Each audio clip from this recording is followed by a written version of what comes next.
Welcome to another episode of Content Judgmental. I am Dan Lust, joined by Landis Barber. What's up, buddy? Hey, how's it going? Good to be back here. Yes, certainly happy to have you back in the seat. So, we got a week where, it's not that much sports going on. We have obviously college sports news to cover, lots of college topics. And then we were going around the sports law horn. We're very close. I imagine some Deshaun Watson news. The reports are that Dan Snyder will give a deposition testimony at, I think it's like 8 o'clock on Thursday, July 28th. We were going to do a conduct cast, but we're not sure if it's going to be live streamed. It might actually just be done privately. So they're going over the details, what the hearing will look like. Certainly, if it is publicized, we will cover it. But we're sitting here and I'm like, who am I going to bring on that knows a lot about college sports? And I'm like, my good buddy, Landis. So certainly happy to have you back. And then we're going to be joined later in the show by Jeremy Evans, California sports lawyer, to cover some of the same college issues. But certainly Jeremy, as a California guy, has a different perspective with two of the beloved schools, USC and UCLA, moving over to Big Ten country. Landis, Kyler Murray. Oh, goodness. Kyler Murray and his big payday. I'm going to read off a list of numbers. Okay. 150 million, 160 million, 230 million. Those dollar amounts are the largest three guaranteed contracts in NFL history. The first one I mentioned is Aaron Rodgers, 150 million. Okay, it's a lot of money. Aaron Rodgers, though, back-to-back MVP winner. He's won a Super Bowl. Aaron Rodgers, right? Probably going to be in the Hall of Fame someday. Number two on that list, Kyler Murray. And then number one is obviously Deshaun Watson, which makes absolutely no sense, but we'll skip that for now. We talked enough about him. So Kyler Murray given a $160 million contract to the Arizona Cardinals. We have not really discussed Kyler at all on this podcast, but there was, I follow and Landis, I know you do as well. I follow the different social media comings and goings, even though they don't have to do with sports law. Kyler Murray, I think, removed like all traces of Arizona Cardinals on his social media. He did a little bit of a pouty Kyler action. Then it left a lot of fun memes because Kyler is not of the tallest stature. So when people calling him a pouty baby, then, they memed him into an actual baby, which, listen, you're going to cry over making millions of dollars. No one's going to feel any sympathy. But as we sit here today, certainly Kyler got his way, got a massive contract. But why we're talking about Kyler, not because of some big, contract, a very peculiar clause in that contract. So, Landis, I'll let you explain that, which I think was worth examination. Yeah, it basically had a clause in his contract that said he has to pretty much study film during the week, and that does not include his team meetings or anything like that. So really, he has to do his homework weekly, which is kind of curious because Kyler Murray, even though he hasn't won in the playoffs, has been a successful quarterback in different spots that he's landed. But yeah, it's clear that the Cardinals are worried about his preparation and want preparation to be a focus going into the next season. There's a lot of reporting on this, and I've looked at every NFL contract in history, but the people out there are saying that this has never been done before. And if he does fail to watch 4 hours of independent study per week on the team-issued tablet, that he will forfeit up to $100 million. And I read the actual clause, right? It speaks to not like watching, like I guess they're going to play the film for him in the background, and I guess it's almost like studying for the bar exam. That's going to have that little like line as to completion. But if he has a TV on in the background, that doesn't count as the 4 hours. And I'm like, so there's a quote that was circulating. I imagine it's an accurate quote, but it said that in 2021, Kyler had some quote that he doesn't watch that much film. So in 2022, he's now has to watch film or else he'll forfeit his contract. So when I grew up, my parents always used to provide incentives like, hey, if you get an A on this test, I'll give you $5 or I'll buy you a Beanie Baby or whatever was incentivizing me back then. Can you imagine? Hey, watch 4 hours of film because you're a professional football player and we'll give you $100 million. Now, I view that the other way. If you need that incentive, right, to watch film for 4 hours, right, God forbid in a week that involves, you and I are working way more than our normal 40-hour work weeks, right? Absolutely. I find it, I make the joke, Landis, the assumption of the risk. If you are signing that guy, the second most guaranteed money in NFL history, and he doesn't have a penchant or apparently a joy for watching game film, he's not like a film rat, right? There's a red flag. I will say there's a red flag. And Kyler's also, you and I are football guys. The Cardinals open up to a hot start every year. And then slowly but surely, the team, gets back to 500 and sub 500. And that tells you that's a team that's not making the, adaptations, not studying. So I'm not, I was never a coach or anything like that, but usually the teams that do better are the teams that adapt over the course of the year, and that's watching and studying film. Coaches can do it all they want, but if the QB, the signal caller, is not going to do it, I don't know. A little bit of a red flag. Am I alone on a red flag island, or are you joining me here? No, I think it's clear that the Arizona Cardinals, they're alarmed, and they should be alarmed. You're investing this much money in a quarterback. You want him to study. They, down the stretch last year, I believe, they lost 4 of their last 5 of their last 6. So when it comes crunch time, like you said, they start every season off hot, and they start to fade away towards the end. So like you said, if you're going to invest this much money, you want them to come in late in the season. You want them to be successful all season, but especially late in the season when it all counts. I love, so I'm pulling up a subsection. It's an addendum to his contract, section 3, subsection B. You guys can find this online. And I did tweet it out, but it says, one of the ways that Kyler Murray will not get credit for watching film. Under B, it says, players engaged in any other activity that may distract his attention, parentheses, for example, watching television, playing video games, or browsing the internet while such material is being displayed or played. Do you know how embarrassing that is, that made its way into a contract? Like, I get it. Like, I've written contracts that have been redlined and changed. That's like the first draft. Like, hey, Kyler, by the way, you can't watch TV while you're doing this.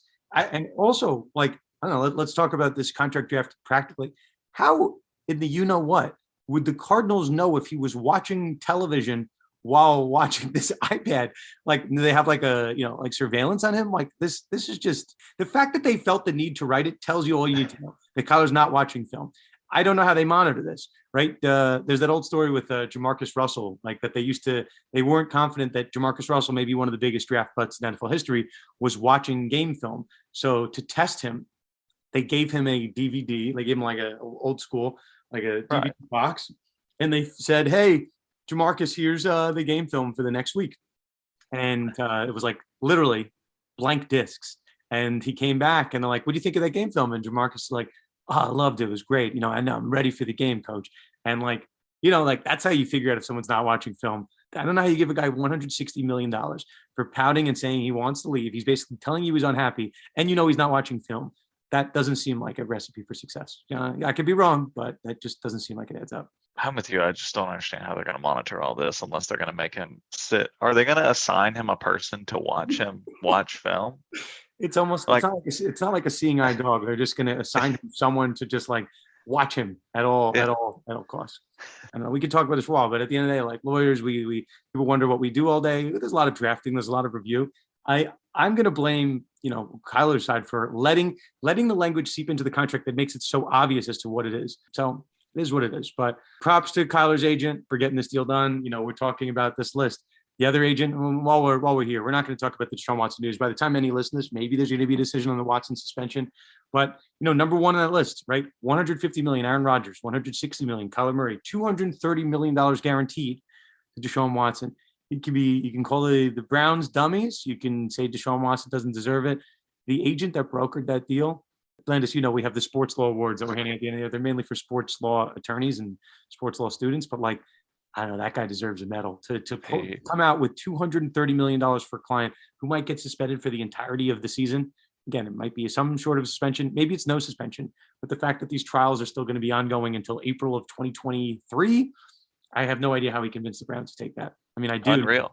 But it feels like a dream. And it doesn't sound like there was a do your homework clause in Deshaun Watson's contract. There probably should have been a different clause, but probably should have been a protection order from entering all massage-related facilities. I think that probably would have been a good clause.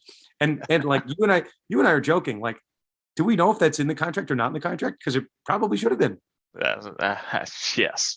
If we're being 100% serious, like if the Browns want to make sure there's no recidivism here, recidivism, fancy way of saying doing it all over again, maybe make some financial disincentive to doing it, because certainly Kyler has one for, playing video games and watching film. So maybe, possibly, there should have been a financial disincentive for Deshaun Watson to engage in gray areas of illicit activity. Maybe, Landis, we know a thing or two. We've been around the block once or twice. Okay, so let's move over to college sports. We had a couple big updates. Obviously, I think we spoke about in this podcast last time. We launched at New York Law School the NIL Pro Bono Project. So we've had a couple, we'll say, rising agents reach out to us that are trying to get into the space had some D3 athletes and some lower level athletes. I don't want to shout out anybody by name at this point because we're still getting our feet off the ground. But at the end of the day, there are a lot of athletes that are in need because of agents, because of this changing landscape constantly. So we have flagged. We're going to cover these with Jeremy as well, so I don't want to dive into them too much. But the fact that the NCAA is suggesting a transfer rule that will just allow unlimited transfers, it's pretty big news that an athlete can be moving that often, and especially in the agent world, right? Anytime an athlete's going to get paid a large sum of money, the agent's going to be looking for a piece of that. So athlete rights, agent rights, got to look into that. USC, UCLA moving, right? Imagine if you are a USC, UCLA student, and now you're flying across the country to compete in golf events or baseball. So that was big. And then obviously the elephant in the room is the unionization conversation with Penn State. So Landis, I'll give it to you whichever way you want to take it. Yeah, I mean, first you could talk about the transfer rule. The Division I Council recommending to eliminate the restriction against players transferring multiple times.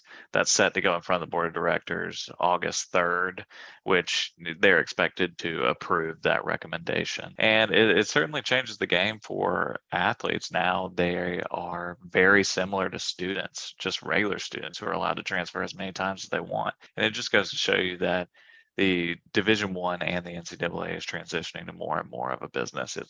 It was UCLA and USC leaving the conference to go to the Big Ten, showcasing that now we're going to have these sort of national conferences, and that was driven by money. And now athletes are going to be just free range, allowed to transfer, and they're going to be allowed to take deals. And it seems like they're going to have an opportunity to take new deals each year, test the market each year. So we'll see where it leads to. But now they're becoming more like traditional students, and I know people are worried, but hey, more unlike traditional. Or were you saying more like traditional students or unlike? More like traditional students in being able to freely transfer and move and be eligible to do things. I was going to say, I think as of today, they have never looked more dissimilar to student athletes. This is free agency at its finest. This is essentially, in the NBA and other sports, you can in theory lock someone into a 3-4 year contract. And then, right. But I guess in this day and age, guys like Durant are trying to move with years left on their deal. But in college sports, if you're going to allow a guy to transfer every year, this is like the LeBron world. You just have guys working on 1-year contracts. So the ones that win there are the agents. So yeah, I think our college athletes have never looked more like professionals and less like college athletes. So yeah, but for that sense, we'll talk about it with Jeremy a lot with USC and UCLA stuff. And then I guess, dovetails into the last part, which we'll talk about with Jeremy as well, the unionization conversation. As athletes begin to look more and more like professionals and more like employees, that conversation that they should just be allowed to unionize and bargain for their, for their rights, with the CBA or formal bargaining. I mean, I don't know. We're getting closer. Maybe it's not going to happen to Penn State, but it's getting there. So I don't know. It's a changing tides of college sports. Well, we'll see. I'm hearing some rumblings of some big stuff behind the scenes, but I don't want to pull a Doug Gottlieb scenario and report something without actually knowing it. So I'll hold back for now. Landis, I have a question for you. You ready for this? Yeah. What states are you admitted in the bar? 3 states. Oh, 3 states. What states? North Carolina, South Carolina, and Tennessee. Okay. So the reason I ask, this week begins bar examination week around the country. I know a number of law students taking the bar. Landis and I, we survived. As they say, you survive in advance in college sports, and you do that a little bit in the bar. So shout out to all of our audience that are taking the bar right now, about to take it maybe in the weeks to come if you're not in the states that have it this week. But the reason I bring it up, obviously the main sponsor of our show, Themis Bar Review, top bar prep company in the galaxy. And yeah, I mean, those guys are really doing a service. And I have said that I'm thinking about taking another bar exam for the February bar. It's none of those 3 states. Getting a little bit closer though. So I'm having those jitters. I'm like 6 months out from potentially doing this thing all over again. I'm not shocked to do it, but it is what it is. Any bar horror stories that you have? I have one, not of mine, but my wife, but I'll let you go first if you have one. I don't have any real bar horror stories, except for the fact that when we were taking the bar exam, we have a 2-day exam here in North Carolina. And when we were taking the exam on the lunch break of the essay day, so this was when we had the practicum on the first day and different things like that, and then essays in the second half of the day. At the lunch break, a guy was running by where I was having lunch, which was out in the parking lot. And he just stopped and said, "Are y'all taking the bar examination?" And we said, yes, we are taking the bar examination. We're about to do essays and different things like that. And he said, "That's very interesting. Somebody was telling me that family law is going to be on the essays," and Oh, immediately jet back to my car to study family law. And he was right. he was right. He was right. Family law was on the essays. So. Now, this is an important question. Was this man fully clothed? Yes. He was not a Yes. crazy person just shouting out No. random things. No, he was not. Do you think he So. took a wild guess, or you think he knew? I think he took a wild guess and just got lucky because we had a lot of topics on the essays. But The rule- either way, I was glad he did, because wild guess or not, because I went and studied. See, the rule of thumb for the bar, I mean, maybe it's a little late for some of our test takers, but don't talk to anybody during the breaks, because they can freak you out. They can only freak you out that you got a question wrong, and those people have no idea. The people that are talking a lot during the breaks, they have no concept, so they just try to freak you out. They'll be like, "Oh, it was so funny. I got every answer was B. Back to back to back to back. You didn't get that? Oh, I guess you probably failed. There's no point in taking the back session." My story is not one of mine, is one from my wife. So when my wife is a later in life law student. She's now a practicing attorney. But when she took the bar, she was like 6 months pregnant with our youngest daughter. So she is like literally like the pregnant woman at the bar that everyone's nervous about, that's going to like pop during the exam. And, it's going to be a whole scene. So this, my wife, who is an absolute saint, she all ready to go. She got her laptop and starts taking the exam. Like a couple minutes in, laptop crashes. She, calm, cool, and collected in this moment, walked to the front, waddled her way over. Pregnant Mrs. Lost got a blue book, and she's like, "I'm just writing this thing." And she obviously, ends up passing and rocking the exam. But I remember I'm like, when someone gets an exam, you're like, "How was the exam?" And she's like, "My computer broke." And I'm like, "Wait, what?" And then she's like, and I had to handwrite the entire exam. I'm like, "Have you ever practiced handwriting an exam?" She's like, "Never. I had only done exam 4 or whatever the software is." So listen, things could go wrong, but you got to persevere. You got to fight your way through it. I don't know if there's a lesson in this, but expect the unexpected at the bar, right? You can have crazy people in the street that are maybe partially clothed, maybe fully clothed, but you never know. If you want to learn more about the bar, and if you are, we have a growing amount of pre-law students. We got the shout out to our producer, Mike, who pulled our demographics and our metrics, which we didn't know we had on Apple Podcasts. So we have a lot of non-law school age students that listen to the show. And if you are thinking about bar prep, where you go to learn this, should I learn anything about it now, early on? If you want to head over to themisbar.com/condetrimental, you can check out our page. Tell them we sent you, and they'll give you a nice little discount code. But also, if you just reach out to us, we're happy to give you the lowdown on the bar. Okay, Landis, with that said, I think it's time to send it over to our friend from California, Mr. California sports lawyer. That is Mr. Jeremy Evans. We have a special treat here. It's a home and home, Believe in Sports Law and Conduct Detrimental. Jeremy Evans, the host of Believe in Sports Law with Jeremy Evans. What's up, buddy? Hey, Dan, good to see you, my friend. Good to be with you, and looking forward to our conversation today. And those that don't know me, I am Dan Lust. I am one half of Conduct Detrimental alongside Dan Wallach. So, as things happen, we have some issues in New York, some issues in California. I was looking into this USC, UCLA departure, some threats by Gavin Newsom. And I thought to call you because I figured you would have some insight on this interesting world of, UC and the Regents schools. So, as we got to talking, it just seemed like we were like mid-podcast. So I don't know, Jeremy, I guess this is kind of both of our shows right now. Do you want to give the background on the Pac-12, USC, UCLA stuff? Do you want me to do it? A little bit of both? You're up to you. Yeah, no, let's do a little bit of both. Maybe I'll start us off and then jump in whenever you want. But this is such an interesting situation because UCLA is a public school, and the UC Regents are essentially the governing body when it comes to the UCs. So UCLA, UC Berkeley, UC Merced, UC Hastings, UC Davis, and then the other schools that are in UC San Diego, the other schools that are in that sort of under that umbrella. But the question is whether Governor Newsom has the power to essentially oversee the school from the point that he is the chair of the sort of UC Regents by nature of his position as governor of California. But the question is whether the Pac-12 is a part of the Regents. And I think it's clear in my mind, contractually, it's not. The Pac-12 can do as it pleases. And frankly, by nature of the fact that Oregon, Arizona State, University of Arizona, Utah, and Colorado all play Stanford, they all play in the Pac-12. Those are not UC schools. So in my mind, I see the UC Regents as more of an academic piece. They're not overseeing the Pac-12. As a matter of fact, the UC Regents had nothing to do with the Pac-12 when it increased from 8 teams to 10 or from 10 teams to 12.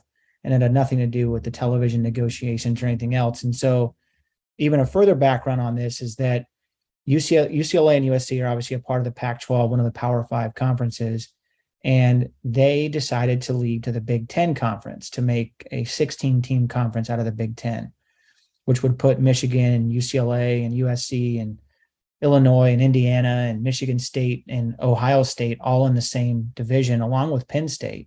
So television dollars wise, just to put this in perspective, Pac-12 usually ranges around $19 to $30 million per year. By UCLA and USC leaving to the Big Ten, there's potential that this could go to maybe more like 50, 60, even $70 million a year per team because of the sort of national exposure from coast to coast, all the way from Maryland and Pennsylvania to California. Obviously a big gap in the Southwest and the Mountain West in terms of teams.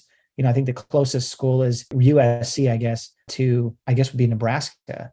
So there's a big gap there, but that's kind of what's going on. And I don't think the move is in jeopardy. In my mind, I think that UCLA and USC would have done their due diligence to check to see who they had to check in with, what they had to do.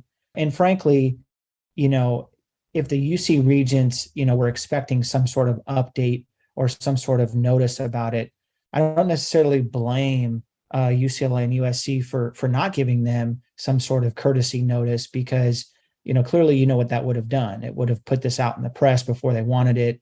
They wanted to be able to control the narrative that they were leaving and not to have it sabotaged, if you will. So, yeah, I think you explained it well. I think some of the numbers that people need to keep in mind, right? I remember, and I imagine this is part of it. I'm sure we can verify this, but Jeremy, do you remember that Under Armour deal gone wrong with UCLA? I know I spent a lot of time with it. Yeah, absolutely. So it was a deal that, I think UCLA wished they had back. And I was, in the past couple of days and weeks, there's been a lot written about this move and why UCLA felt the need to move. And the more you dig into it, yeah, certainly it's about the money. But if you really look into the numbers, it might have been a move out of like necessity, right? There's been reports that the athletic department's facing unprecedented $102 million deficit, and that this television deal, yes, it's lucrative, but it's not just like, okay, you're going to be making more money. It's reportedly going to be double what they would have made under the Pac-12 deal. So from a financial standpoint, right? Like, I don't know if you're running UCLA or USC. Let's stick to UCLA for now. But if you're running UCLA, from a business standpoint, it's kind of a no-brainer. And Jeremy, you gave me kind of an education on the Regents' involvement here, right? From Riverside, Santa Cruz, and obviously Berkeley. Of all the various UC schools, Jeremy, are there 10? I think there are 10 in my research, right? I think there is 10. Yeah. The only one that's in the Pac-12 is Berkeley. So I saw an article from the Los Angeles Times that was talking about maybe, the Regents would require UCLA to pay some type of exit fee to Cal, UC California. And I'm like, that would be crazy if, of all the schools that, in the Regents circuit, these 10 schools that like UCLA would have to pay Cal. So, I mean, honestly, this is my standpoint. And obviously, Jeremy, your law firm is called the California Sports Lawyers. So you're the perfect person to kind of talk about this. But it seems like the optics from Newsom's perspective, right? You have a school, California, in the state of California, which is losing two of its preeminent teams, right? Newsom doesn't control the whole Pac-12. You have schools that are in Washington, in Oregon, but you have those two schools leave. And all of a sudden, and I've spoke to people associated with the Pac-12, like the conference is all of a sudden in jeopardy. So, if the conference is in jeopardy, I think, Governor Newsom is going to step up because he has wealthy donors that are located within the state of California that are worried about the conference and worried about the history of Pac-12 football. So I'm with you. I didn't, as I read through the, the stuff that's out here, I don't see Newsom having the authority to pull back the deal. But, at the end of the day, right, UCLA is a public institution and there are state monies that, very frequently go to UCLA. So maybe they're going to feel the impact there, right? You and I are, maybe you'll see it on the California side. I'm not going to see it because I don't follow stuff in California that has nothing to do with sports. But yeah, I think that's maybe the fear that UCLA should be worried about the relationship with Newsom, but from a defection perspective, I think that ship has sailed. I agree. So there's 8 schools in the UC system, and it's interesting because out of all the schools, really, in terms of a sports perspective, it's really UCLA and Berkeley, and then maybe UC San Diego and some of their schools with maybe soccer and some of the other sports. But in terms of football, basketball, right, it's Berkeley, and it's really UCLA when it comes to sort of the big brand, right? And so I agree. I mean, maybe, the governor tries to issue some sort of fee or fine and says, this is what it, you're going to basically to get out of. But that's the problem, though, that the governor has, is that the governor is not privy to the Pac-12 contract, that this is a private association. So him trying to say that leaving the Pac-12, which has nothing to do with the UC Regents, there's no privity of contract there, right? There's nothing going on. The only thing that he can do, to your point, is, maybe he issues a fine, but of course that's going to be litigated. UCLA is probably not going to stand for that. But again, I don't think that UCLA or USC would have got into this situation had they not done their due diligence on it. But I think it's a great move for the school. As sad as it is to leave the Pac-12, I mean, I love the relationships with Stanford and with Oregon and some of the other teams, right? But at the end of the day, the Pac-12 was not providing what UCLA and what USC wanted, which was more money and more exposure. Let's just talk about the mechanics, right? So you alluded to it, and it's true, right? The Big Ten is not the only conference in sports that ranges from coast to coast, literally from Jersey to California. So maybe the SEC in this battle for conference realignment and musical chairs, maybe the SEC has more firepower, but can they say that they cover 3 time zones, right? So all of this, at the end of the day, this entire move from the SEC side, the weakness of the ACC, the weakness maybe of the Pac-12, a lot of this is this era of television revenue, right? That the Big Ten is reportedly going to get like close to $1 billion, maybe a little bit more from their next deal that's supposed to come up. So they were retooling to try to get the biggest and best price for, their network rights. So USC and UCLA certainly adds that. But then you look at it from UCLA's perspective. And again, the Regents can say whatever they want. This is harming student athletes because they're going to have to fly, like, swimmers and, non-football and basketball players. Those guys are making money, but athletes that are playing in non-revenue generating sports, swimming, wrestling, golf, you name it, that they are going to have to be traveling and playing in a Big Ten schedule. They'll have to fly to the East Coast, right, to play in some games. So that's troublesome. You'd have a hard time if you were the AD at UCLA, USC defending that from a student athlete perspective. But from a monetary perspective, the Pac-12 network as a television deal just doesn't, and I don't think can't make as much as Big Ten or SEC. And a lot of that, and Jeremy, I have an East Coast bias, right? Like sometimes these primetime USC games or UCLA games, they'll be at like 11 o'clock East Coast time. So, it makes sense as to why those games don't get as many eyeballs as a true primetime, like 8 o'clock game, 8 o'clock, East Coast game, just because there's more eyeballs on the product. So that's, when you read the rumors and innuendo, it seems like that's part of the reason that UCLA felt inclined to move, that they could also, right, increase the eyeballs on their school and increase the dollars coming in by moving and having to play games against Ohio State, against Rutgers, against Indiana, schools that, are playing maybe more favorable time zones. So, I think from a business perspective, it makes a ton of sense, and I know you are as well. I'm all about student athlete mental health. I'm not sure how this travel schedule is going to impact them, but, it's all about the Benjamins, apparently. Dan, I love what you said, because I think that some perspective on that is so important, right? And I think you nailed it on the head. Number one, UCLA and USC are in the second biggest market outside of New York. And they don't get the exposure. There's often this sort of East Coast bias people talk about, think that you mentioned, where ESPN doesn't necessarily cover what's going on in Los Angeles. And most people are paying attention to the East Coast. I actually am not going to mind, getting up early and watching games and seeing that, and frankly, having the ability to watch a game and then have the rest of the day to do work or whatever it is, right? I think it provides for that exposure. I'm going to look forward to traveling back east to go to some of these iconic stadiums. And I'm sure Penn State, Michigan, and other schools are going to look forward to coming to the Rose Bowl once every year or 2 or 3 years, depending on the schedule. But here's the interesting thing is when we're talking about traveling, the logistics are really important. but I think perspective is too. So we have potentially 16 teams in the Big Ten, assuming that Notre Dame and maybe another school don't join. That means that generally your first 3 games are going to be against non-conference opponents. Those are usually going to be home games for sort of the bigger name team, right? So I think like UCLA is playing like Alabama State this year or something like that. So you have that. And then the rest of your conference games, you might not see Penn State once, but every 2 or 3 years, right?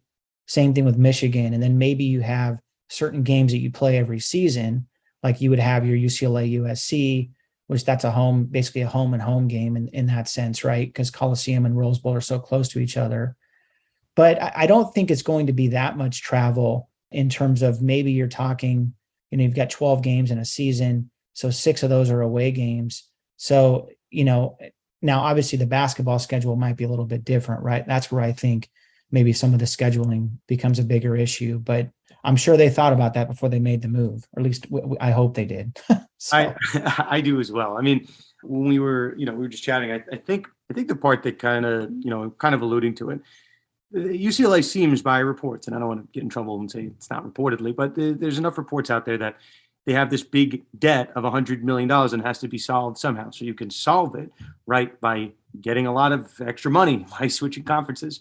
Or the other part of this, which will help lead us into the next area I wanted to take us, but or you could cut some activities associated with the school that aren't making you money. So I say the term a lot, non-revenue generating sports. And by and large, I don't want to say exclusively, but the sports that make money at schools are, football and basketball. And there are a lot of other sports that are played at schools, and by and large, those don't make the money because they're not on, they don't get national television deals like we're talking about the football deal, and they're not, we're not all signing up for March Madness brackets for men's swimming. So there's just not as many eyeballs on the product, and that was kind of the fear. If you read the reports at UCLA, that they might have to cut some of those non-revenue generating sports, which we all love sports. I love sports in all shapes and sizes. So if you have to pick the 2 evils, right? If that's really what it is, you're picking between eliminating a full roster of sports and eliminating those positions from the school versus just switching conferences. I mean, you got to pick your poison here. But Jeremy, that'll lead us to the next part I wanted to talk to you a little bit about. And what has been a pretty busy week in college sports, or maybe 2 weeks, all of a sudden, right? We knew it was going to happen. It was just a matter of where, not when. The conversation of whether college athletes should unionize. Penn State, that's the story now. Students at Penn State, the football team are trying to unionize and mobilize and be able to sit down with the school and negotiate as the same way a players union would at the Major League Baseball level, the NFL level, the NBA level. So we can talk about it. Obviously, this brings up shades of when Northwestern, a similar Big Ten school, tried to start the unionization conversation a number of years ago. The difference being, obviously, Northwestern was a private institution and Penn State's a public institution. Not to say that it's not doable, and I'm told the Penn State movement still remains very much alive, and they'd like to be the first recognized college sports union. But certainly, you have some uphill battles. But Jeremy, I'll let you take it from here. This is such an interesting topic, right? And in my mind, Dan, you're one of the top sports minds in the country, and I always love having these conversations with you. And really sort of one of the in my mind, one of the original sort of of this sort of new generation of sports, sort of attorneys. And, this is such an interesting topic. And I think why it's interesting is that it's hard enough to organize a union when you're talking about one league and one set of values, if you will, or at least one set of rules.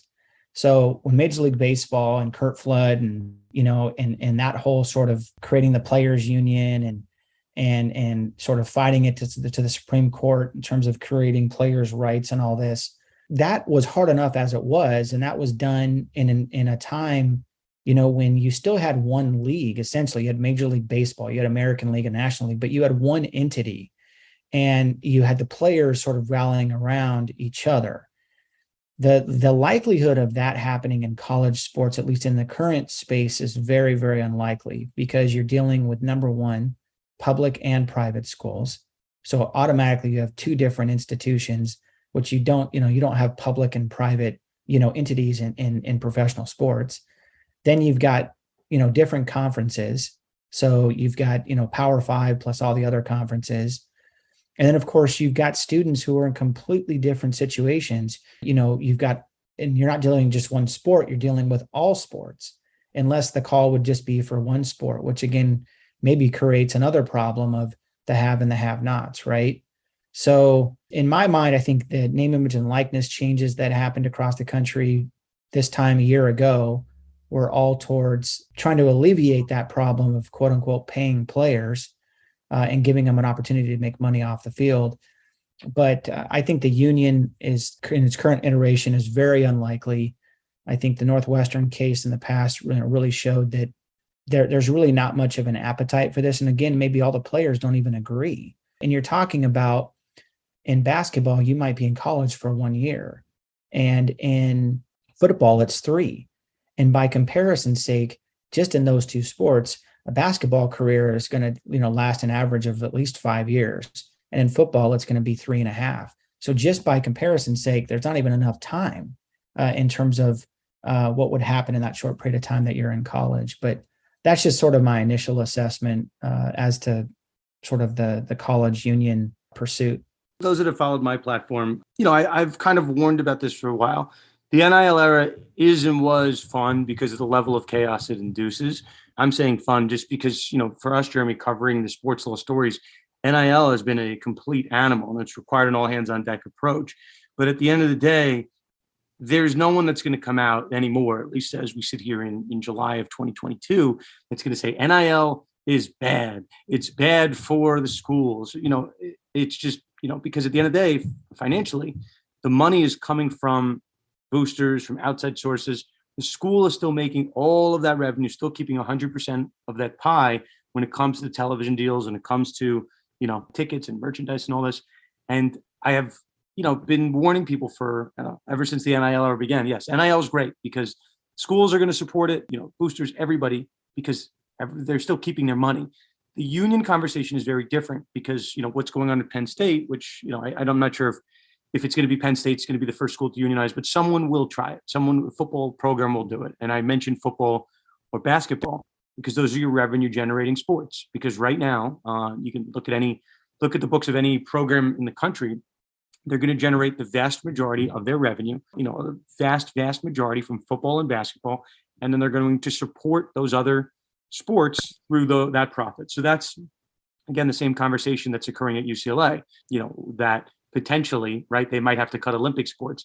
You're never going to hear UCLA talking about cutting the football program because that's the one that makes the money. So here's the problem, right? And I should say UCLA basketball, I'm sure, makes a ton of money, one of the premier programs in the country.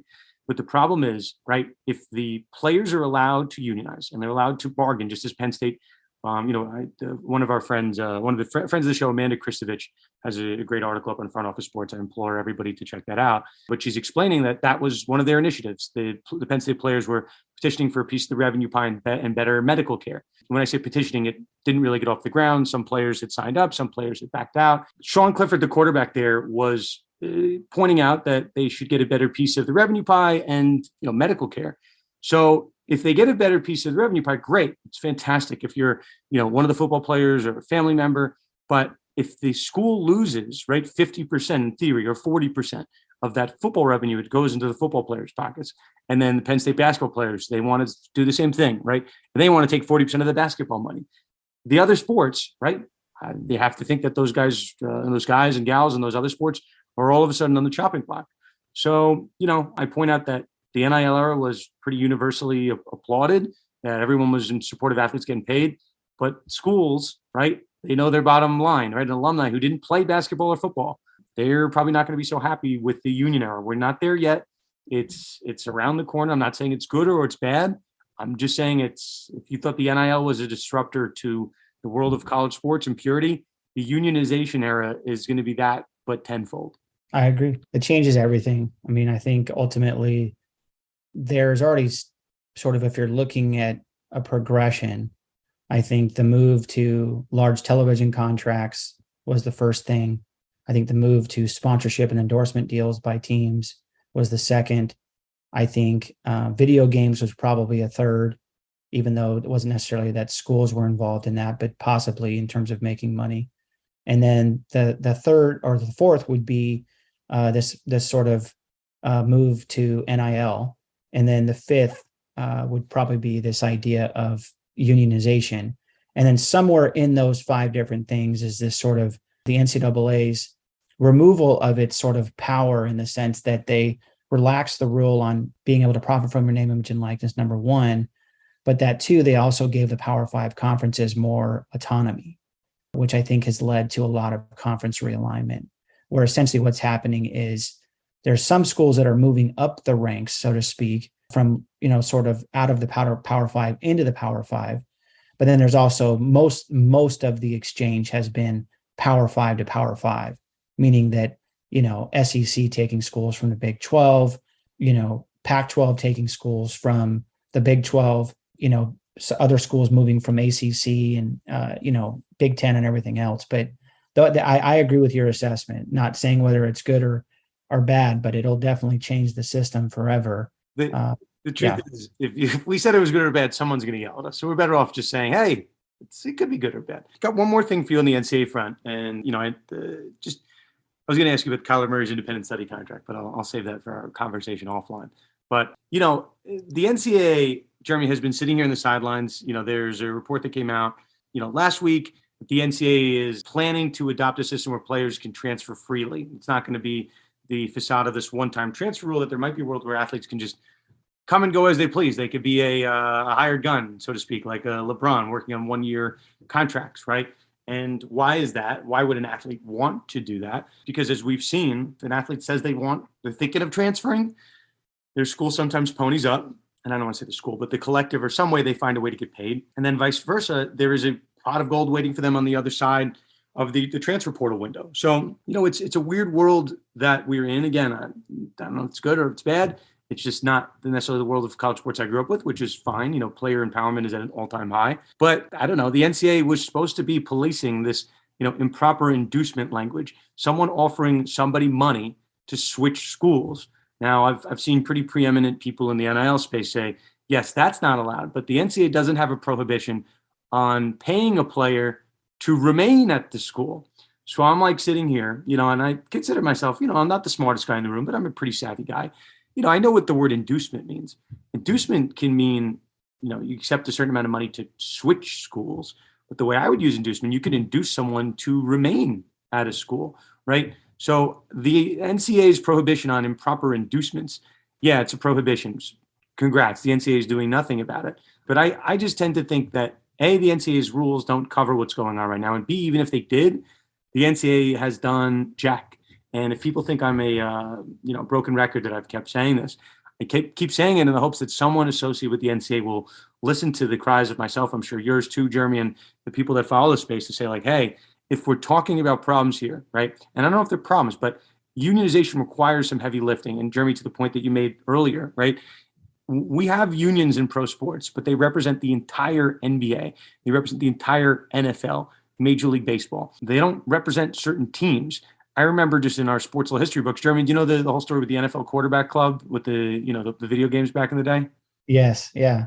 Yeah. So back in the day, like the quarterbacks were like their own separate labor force, and they like did separate deals with video games. And that was problematic, as you would imagine, amongst the ranks, so they've since devolved that. But to have Penn State unionize, right, like as a football program, I'm not sure how you collectively bargain, right, when you only want to split the revenue with your school. How does that impact the rest of the the schools and the television deal? Does that mean Penn State should get paid differently than the other schools? So it's tough. It's a concept that's foreign to our sports minds. Not to say that it can't be done, but I'm just sitting here waiting for the NCAA to step up and do something, right? And I don't necessarily know what the right answer is, but I'm certainly not paid the big bucks at NCAA HQ to figure it out. But obviously, there's a need here, and the NCAA seems remiss to actually fill that in. Right. No, and I agree completely. And, I think by nature of collective bargaining is that the idea is that you collectively bargain and you collectively move together, right? But that's clearly not happening. And I think for some of the reasons, different conferences, different divisions, different sports, different schools, private, public, all those things kind of present problems, maybe prevent it from happening. But I agree with you. The NCAA front is the biggest thing. I sort of thought that this summer would be a great time for the NCAA to come down, really hard on the NIL sort of rules and say, here's our rules, here's some violations of what occurred, if there was, but it clearly hasn't happened to this point. And I thought, okay, it's a year point, since we've done NIL, this would be a great sort of, period of time to address the concerns that, namely and most popular raised by Nick Saban and the dispute with him and Jimbo Fisher at Texas A&M. So in terms of what was NIL used for, and I just got a couple of comments on this. In my mind, I look at a true pure NIL deal as something where you're the star quarterback at Fordham, and Fordham says, "Why'd you pick Fordham?" I was right. I don't know. It's where I went to law school, but yeah, that's right. That's right. No one else knows that. I want to give you some shout out there. So, all right. So let's say Dan Less is the starting quarterback at Fordham and lost to pass. Okay, go ahead. Right. That's right. So, but I'm just thinking to myself, like, let's say that I work for Nike and I approach you and I say, all right, I want you to endorse our product. And there's no existing conflicts or whatever. And we sign you a deal. And the deal is for you to post on your social media for a period of time. And we pay you in either product and or, some sort of fee. That to me is a true NIL deal where you get sort of, kind of into some gray water is you're like, well, what about if you're getting paid to do a job? Or what about if the school uses that to recruit you? Or what if the school is organizing those talent deals, those NIL deals, and then taking a percentage of it? So I think those are all questions the NCAA should really be involved in. And I had written a column on this recently, and I sort of had these like outstanding questions. And they were basically, and as outlandish as this might sound, I said, will a salary or talent cap be needed in college sports to prevent super leagues or super teams? And I said, should NIL collectives be banned? And will the NCAA and colleges put dollars towards hiring compliance officers? And not only that, but securing the necessary software to assist in regulation. And of course, how is the college football playoff and March Madness going to change through expansion? I mean, all these sort of questions that are unanswered. And I think NCAA is at the center of it. And they should be at the center of it. They should be in the middle of regulating this, because Congress is definitely not going to do it. Yeah, let's see. I mean, I'm hearing whispers in the background that maybe the collective era is going to be short-lived. I'm hearing just a lot of rumblings behind the scenes. So, if I hear something concrete, maybe I'll drop a lust bomb, which I'm tend to do, right? So Woj has his bombs. Jeremy, what do you have, an Evans bomb, or you want to go with a Jeremy bomb?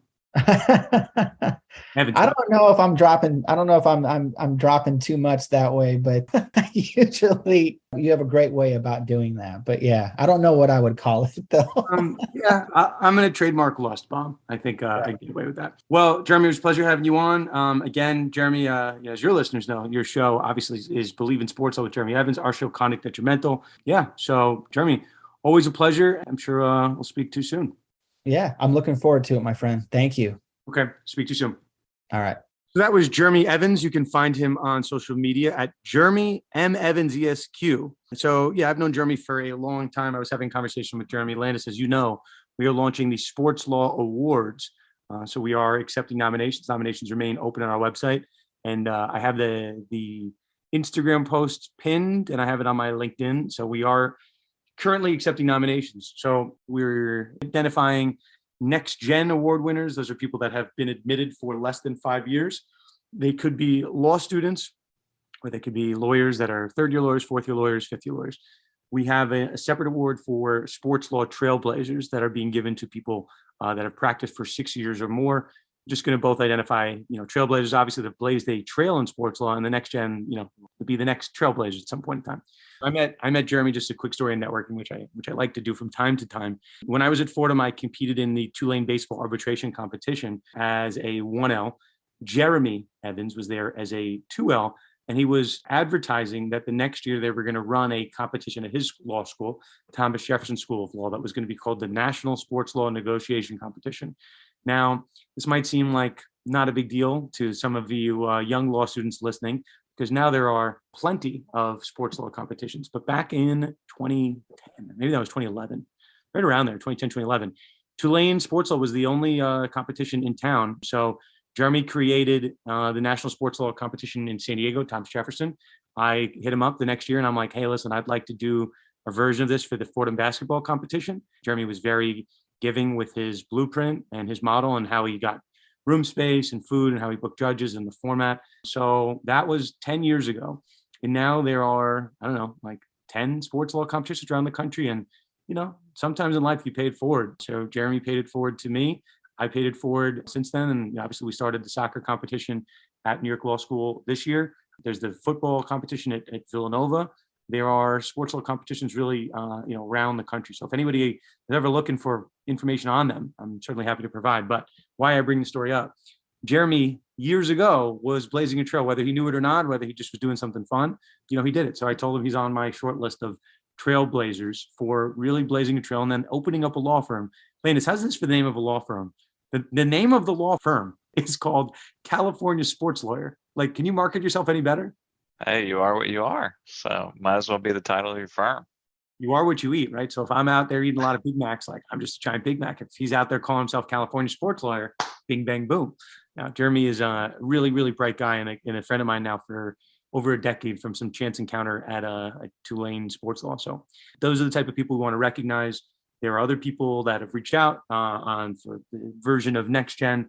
And certainly, so we don't have a cap on the amount of people we're going to recognize, but you guys want to reach out, for more information, I'm happy to provide it. Okay, so we're going to do something new this episode. We are now in like kind of the dead zone of sports, right? We are past basketball, we're past hockey, football hasn't started, camp starting up, got baseball, but we're not really quite the playoffs. So I wanted to use this opportunity, Landis, try out a new segment here. It's called What to Bet On. How about that? Dan Wallach is Mr. Sports Gambling Legislation guy. I'm kind of the resident gambler in our crew, and I know you are. At least you dabble. You dabble in the arts. Obviously, sports betting is not legal in North Carolina. It's legal over here in New York. But you look at them. You look at those lines like longingly, as if it will soon be legal in North Carolina. I have an idea for my bet here. I have a little bit of a hot take. I'm going to let you go first. Okay. But listen, I'm going to call you out unless you say it appropriately, what you thought this line was before you bet it.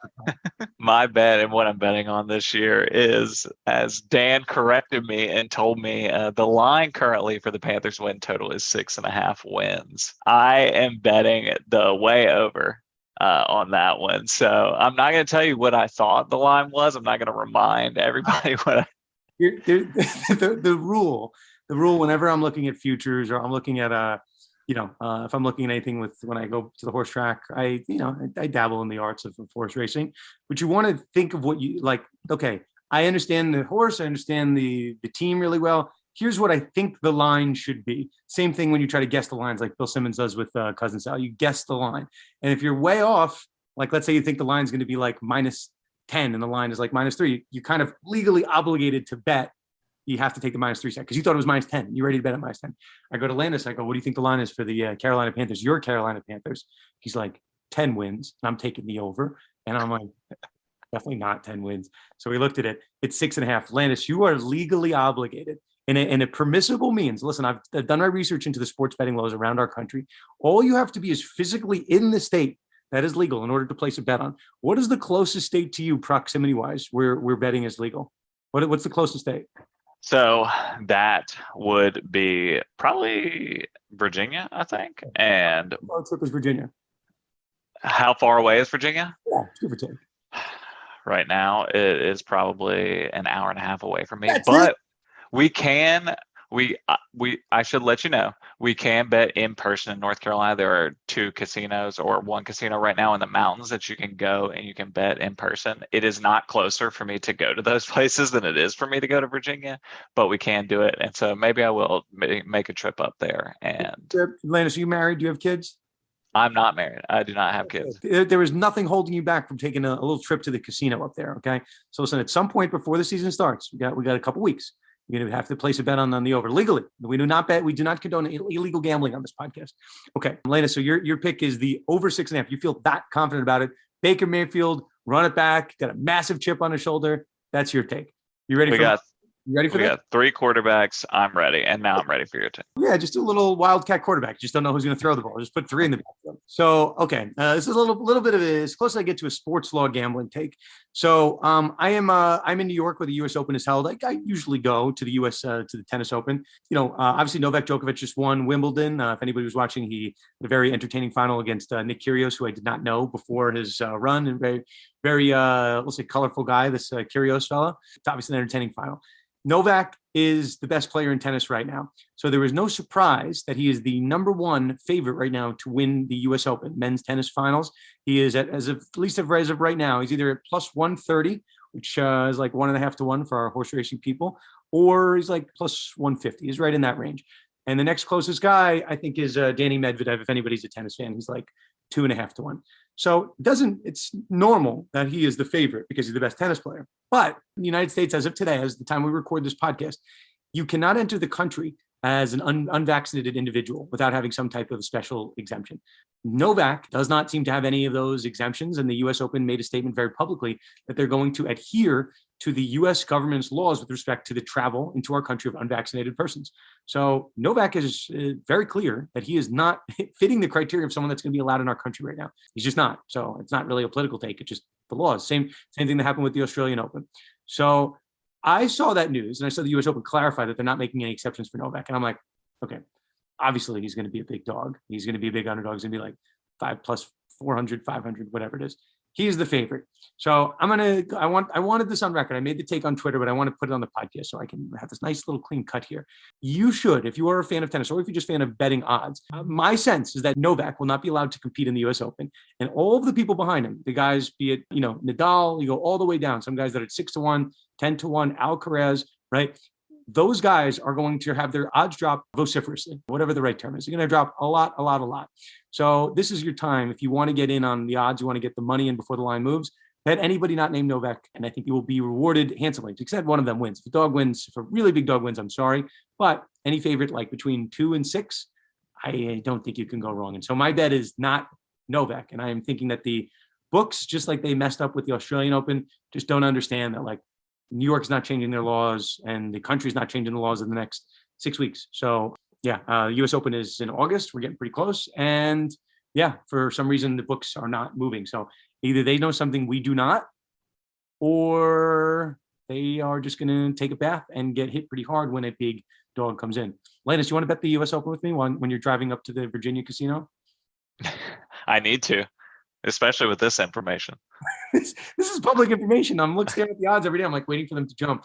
No dice. And I'm like, anytime a line is fishy like that, I'm usually not inclined to hit it, but I'm like, no, I'm pretty clear that the books are wrong. So we will see. Okay, so that'll do it for us over here at Conduct Detrimental. We want to wish a special good luck to our core members over at Conduct Detrimental taking the bar this week: Emily Costanzo, Jason Morin, and Taryn Sharma. Taryn's been taking a little bit of break from the newsletter as he is studying for the bar, but our own Stephanie Weissenberger has been filling in admirably for him in his newsletter absence. So yeah, for all of us here, from Landis, myself, Dan Wallach, and everybody over at conductdetrimental.com, we will see you next time on another episode of Conduct Detrimental.